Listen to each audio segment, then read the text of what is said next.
Title ತಮ್ನೆಲ್ಲ ನೋಡಿದಾಗ ನಿಮಗೆ ಪಕ್ಕ ಗೊತ್ತಾಗಿರುತ್ತೆ ನಾನು KD ಬಗ್ಗೆನೇ ಮಾತಾಡ್ತಾ ಇದ್ದೀನಿ ಅಂತ.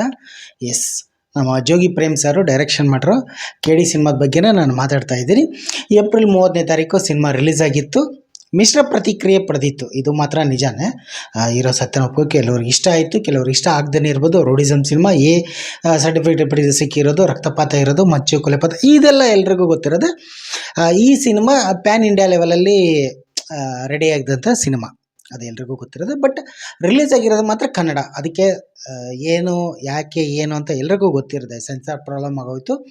ಹೀಗಾಗಿ ಎ ಸರ್ಟಿಫಿಕೇಟ್ ಸಿಗಬೇಕು, ಕೊನೆಗೆ ಬಾರೇ ಸಿಗಬೇಕು, ಕೊನೆಗೆ ಅದೇನೇನೋ ಒಂದಿಷ್ಟು ಕಟ್ ಮಾಡಬೇಕು, ಇದೇನೇನು ವಿಚಾರಗಳು ಅಂದರೆ ರಿಲೀಸ್ಗಿಂತ ಮುಂಚೆ ಬಂದಿದ್ವಲ್ಲ, ಅವೆಲ್ಲ ಸಾಲ್ಟ್ ಔಟ್ ಆದಮೇಲೆ ಕನ್ನಡ ವರ್ಷನ್ ಮಾತ್ರ ರಿಲೀಸ್ ಆಗಿ ಏಪ್ರಿಲ್ 30ನೇ ತಾರೀಕು ಲಾಸ್ಟ್ ಮಂತು. ಹಾಗಾದರೆ ತೆಲುಗು, ತಮಿಳು, ಮಲಯಾಳಂ ಇವೆಲ್ಲ ರಿಲೀಸ್ ಆಗಲ್ವಾ ಅಂತ ಕೇಳಿದಾಗ, ಅಂದರೆ 2 ವಾರಕ್ಕೊಮ್ಮೆ, 2 ವಾರ ಆದಮೇಲೆ ತೆಲುಗು ವರ್ಷನ್ನು ಈ ಥರ ತಮಿಳು, ಮಲಯಾಳಂ ಬಿಡ್ತೀವಿ ಅಂತ ಡೈರೆಕ್ಟರ್ ಪ್ರೇಮ್ ಅವರು ಕೂಡ ಹೇಳಿದರು. ಅದೇ ರೀತಿಯೇ ಸೊ ನಾಳೆಯಿಂದ ಅಂದರೆ ಮೇ 15ನೇ ತಾರೀಕು ಈ ಸಿನಿಮಾ KD ದ ಡೆವಿಲ್, ಈ ಸಿನಿಮಾ ತೆಲುಗು ಭಾಷೆಯಲ್ಲಿ ಅಂದರೆ ತೆಲುಗು ರಾಜ್ಯಗಳಲ್ಲಿ ಈ ಸಿನಿಮಾ ರಿಲೀಸ್ ಆಗ್ತಾ ಇದೆ. ವಿಶೇಷ ಅಂದರೆ ಇವತ್ತು ಈ ಚಿತ್ರದ ಟ್ರೈಲರ್ ರಿಲೀಸ್ ಆಯಿತು, ಅಂದರೆ ತೆಲುಗು ವರ್ಷನ್, ತೆಲುಗು ಅವತರಣಿಕೆಯ ಟ್ರೈಲರ್ ರಿಲೀಸ್ ಆಗಿದೆ. ಸೊ ನಾನಂತರೂ ಸಿನಿಮಾ ನೋಡಿ ತುಂಬ ಖುಷಿಪಟ್ಟಿದ್ದು. ನನಗಂತರೂ ಸಿನಿಮಾ ತುಂಬ ಇಷ್ಟ ಆಗಿತ್ತು, ತುಂಬ ಚೆನ್ನಾಗೂ ಬಂದಿತ್ತು. ಕೆಲವ್ರಿಗೆ ಇಷ್ಟ ಆಗಿರ್ಬೋದು, ಕೆಲವ್ರಿಗೆ ಇಷ್ಟ ಆಗದೇ ಇರ್ಬೋದು, ಅದು ಅವ್ರವ್ರ ವೈಯಕ್ತಿಕ, ಅದು ನಾವೇನು ಅದ್ರ ಬಗ್ಗೆ ಮಾತಾಡೋದು ಬೇಡ ಇಲ್ಲಿ. ಸಿನಿಮಾ ಮಾತ್ರ ಬಾಕ್ಸ್ ಆಫೀಸಲ್ಲಿ ಒಂದು ಸದ್ದು ಮಾಡಿದೆ ಅಂದರೆ ನಿಜಾನೇ.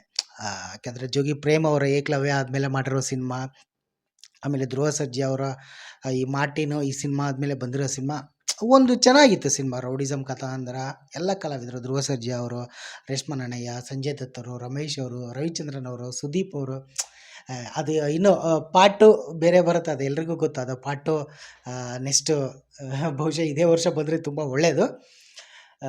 ಸೊ ಅದು ನೋಡೋಣ, ಡೈರೆಕ್ಟರ್ ಪ್ರೇಮು ಮತ್ತು ಹೀರೋಗಳು ಏನು ಡಿಸೈಡ್ ಮಾಡಿಕೊಂಡು ಯಾವ ರೀತಿ ಶೂಟ್ ಮಾಡ್ಕೊಂಡು ಅಥವಾ ಶೂಟ್ ಮಾಡ್ಕೊಂಡಿದ್ದಾರೆ ಏನೋ ಅದು ನೋಡಬೇಕು.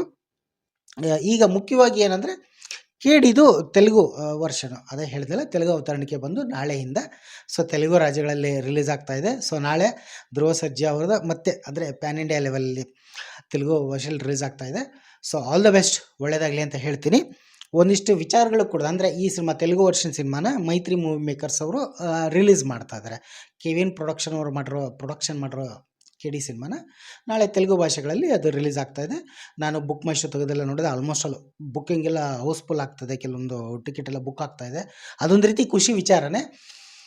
ಇನ್ನೊಂದು ಅಂದರೆ ಈಗ ಸಾಮಾನ್ಯವಾಗಿ ಒಂದು ಸಿನಿಮಾ ರಿಲೀಸ್ ಅಂದಾಗ ಆ ಟ್ರೈಲರ್ 1 ವಾರ ಮುಂಚೆನೋ, 5-6 ದಿನ ಮುಂಚೆನೋ, 1 ವಾರ ಮುಂಚೆನೋ ಬಿಡುಗಡೆ ಮಾಡೋದು ನಾರ್ಮಲ್.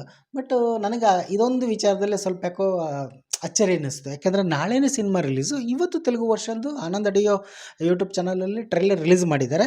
ಬಟ್ ನೋಡಿದವ್ರ ಪ್ರತಿಕ್ರಿಯೆ ಅಂತೂ ಅಂದರೆ ಚೆನ್ನಾಗಿದೆ. ಮತ್ತು ನಮ್ಮ ಕನ್ನಡಿಗರು ಅಷ್ಟೇ ಸ್ವಲ್ಪ ತೆಲುಗು ಭಾಷೆಗಳಲ್ಲಿ ಧ್ರುವ ಸರ್ಜಾ ಅವ್ರನ್ನ ನೋಡಬೇಕಂತ ತುಂಬ ಆಲ್ ದ ಬೆಸ್ಟ್ ವಿಶಸ್ ಆಗಲಿ. ಸೊ ಅದೆಲ್ಲ ತಿಳಿಸ್ತಾ ಇರೋದು ನನಗಂತೂ ತುಂಬ ಖುಷಿ ಆಯಿತು. ಆಮೇಲೆ ಸಟ್ಟಾಗಲ್ಲ ನಂಗು ನಿಂಗು ಹೋಗಿ ಆ ಕನ್ನಡ ವರ್ಷನ್ ಹಾಡು ಮೊನ್ನೆನೂ ಕೂಡ ಯೂಟ್ಯೂಬಲ್ಲಿ ರಿಲೀಸ್ ಆಗಿತ್ತು, ಆನಂದ್ ಅಡಿಯೋ ಯೂಟ್ಯೂಬ್ ಚಾನಲಲ್ಲಿ. ಆ ಹಾಡುಗಳು, ಆ ವಿಜುವಲೈಸೇಷನ್ ನೋಡಿದಾಗ ತುಂಬ ಇಷ್ಟ ಆಯಿತು. ಸೊ ಅಂದರೆ ತೆಲುಗು ಭಾಷೆಯಲ್ಲಿ ಸಿನಿಮಾ ರಿಲೀಸ್ ಆಗ್ತಾಯಿದೆ, ಕರ್ನಾಟಕದಲ್ಲಿ ಆಗ್ತಾಯಿಲ್ಲ, ಕರ್ನಾಟಕದಲ್ಲಿ 3ನೇ ವಾರ ರನ್ನಿಂಗ್ ಹೋಗ್ತಾ ಇದೆ. ನಾಳೆಯಿಂದ ತೆಲುಗು ರಾಜ್ಯಗಳಲ್ಲಿ KD ತೆಲುಗು ಭಾಷೆಗಳಲ್ಲೂ ಕೂಡ ಬರ್ತಾ ಇದೆ. ಸೊ ಅಲ್ಲೂ ಕೂಡ ಭರ್ಜರಿ ಯಶಸ್ಸನ್ನು ಕಾಣಲಿ ಅಂತಲೇ ನಾನು ಹೇಳ್ತೀನಿ. ಸ್ವಲ್ಪ ಟ್ರೈಲರ್ 1-2 ದಿನ ಮುಂಚಿತ ಬಿಡಬೇಕಾಗಿತ್ತು ಆ್ಯಸ್ ಎ ಅಭಿಮಾನಿಯಾಗಿ. ಯಾಕಂದರೆ ಆ ಸಿನಿಮಾ ನೋಡಿದಾಗ ಅಷ್ಟೊಂದು ಇಷ್ಟ ಆಗಿತ್ತು ನನಗೆ.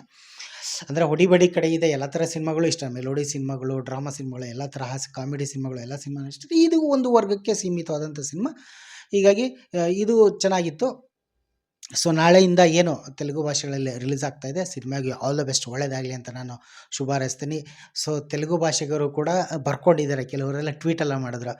ಸೊ ನಮ್ಮ ತೆಲುಗು ಭಾಷೆಯಲ್ಲಿ KD ಬರ್ತಾ ಇದೆ, ಸೊ ನಾವು ಪ್ರೀತಿಯಿಂದ ಸ್ವಾಗತಿಸ್ತೀವಿ ಅಂತಂದೇಳಿ, ಅದು ಇನ್ನೂ ತುಂಬ ಖುಷಿ ವಿಚಾರನೇ. ಸೊ ಹೀಗಾಗಿ ಸೊ ತೆಲುಗು ಭಾಷಿಕರು ಯಾರ್ಯಾರು ಸಿನಿಮಾ ಅಂದರೆ ಕನ್ನಡ ಭಾಷೆಯಲ್ಲಿ ನೋಡಿದಿರೋರು ಅಥವಾ ನಾಳೆ ಯಾರ್ಯಾರು ಸಿನಿಮಾ ನೋಡ್ತಾ ಇದ್ದೀರಾ, ಸೊ ನಿಮ್ಗೆ ಏನು ಅನಿಸುತ್ತೆ, ಏನೋ ಸಿನಿಮಾ ಏನು ಅನಿಸುತ್ತೆ ಕಾಮೆಂಟ್ ಮಾಡಿ ತಿಳಿಸಿ ಅಂತ ನಾನು ಈ ಮೂಲಕ ನಾನು ಕೇಳ್ಕೊತೀನಿ. ಸೊ ತೆಲುಗು ಭಾಷೆಯಲ್ಲಿ ರಿಲೀಸ್ ಆಗ್ತಾಯಿದೆ. ಇನ್ನೊಂದು OTT ರಿಲೀಸ್ ಆಗುತ್ತೆ ಅಮೆಜಾನಲ್ಲಿ ಈ ತಿಂಗಳು 28-29 ಅಂದರೆ ಮೇ ತಿಂಗಳಲ್ಲಿ ಏನೋ ರಿಲೀಸ್ ಆಗುತ್ತೆ ಅಂತ ಅದು ಸೋಷಿಯಲ್ ಮೀಡಿಯಾದಲ್ಲಿ ಹರಿದಾಡಿತ್ತು. ಅದ್ರ ಬಗ್ಗೆ ಯಾವುದೇ ರೀತಿ ಮಾಹಿತಿ ಇಲ್ಲ. ಅಂದರೆ ಸ್ವತಃ ಪ್ರೊಡಕ್ಷನ್ ಹೌಸ್ ಅವರೇ ಯಾವ ಮಾಹಿತಿನೂ ಬಿಟ್ಕೊಟ್ಟಿಲ್ಲ. ಹೀಗಾಗಿ ಅದು ಫೇಕ್ ಅಂತ ಹೇಳ್ತಾ ಇದ್ದಾರೆ. ಬಟ್ ಅದ್ರ ಬಗ್ಗೆ ಇನ್ನೂ ಗೊತ್ತಿಲ್ಲ. ಬಟ್ ಇಷ್ಟು ಬೇಗ ಅಮೆಜಾನ್ ಪ್ರೈಮು ಇವುಗಳೆಲ್ಲ ಬಿಡಬಾರ್ದು ಅಂತ ನನ್ನ ಅಭಿಪ್ರಾಯನೂ ಕೂಡ. ವಾಟ್ ಎವರ್ ಏನೇ ಇರಲಿ, ಸೊ ಕನ್ನಡ ರಾಜ್ಯಗಳೆಲ್ಲ ಅಂದರೆ ನಮ್ಮ ರಾಜ್ಯದಲ್ಲಿ KD ಸಿನಿಮಾ ಒಂದು ಒಳ್ಳೆ ಬಾಕ್ಸ್ ಆಫೀಸಲ್ಲೂ ಕೂಡ ಗಳಿಕೆಯಲ್ಲಿ ಚೆನ್ನಾಗಾಗಿತ್ತು. ಅದೇ ರೀತಿ ತೆಲುಗು ಭಾಷೆಯಲ್ಲಿ ರಿಲೀಸ್ ಆಗ್ತಾ ಇದೆ. ಸೊ ಅಲ್ಲೂ ಕೂಡ ಒಳ್ಳೆ ಸಕ್ಸಸ್ ಆಗಲಿ ಅಂತ ನಾನು ಈ ಮೂಲಕ ಕೇಳ್ಕೊತೀನಿ. All the best KD.